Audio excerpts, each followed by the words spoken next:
ওই ওপরওয়ালার যদি পাইতাম না, তাহলে জিজ্ঞেস করতাম, মানুষ বানাইছো ঠিক আছে, মেয়ে মানুষ কেন বানাইছো? হ্যাঁ, মেয়ে মানুষ বানানোর কি দরকার ছিল?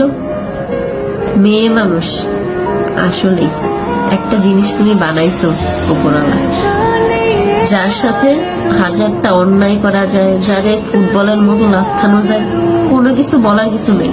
মানুষ তো এমনও বলে যে মেয়ে মানুষ জন্ম নিলে নাকি মাটি কাইপা ওঠে, যে মেয়ে মানুষ জন্ম নিচ্ছে মাটিতেও নাকি ভয় পায়।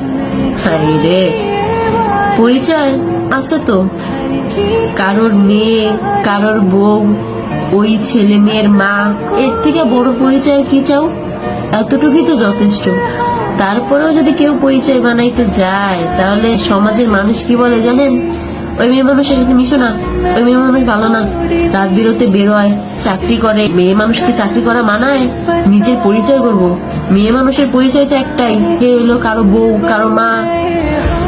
এর থেকে বড় পরিচয় মেয়ে মানুষের রইতে পারে?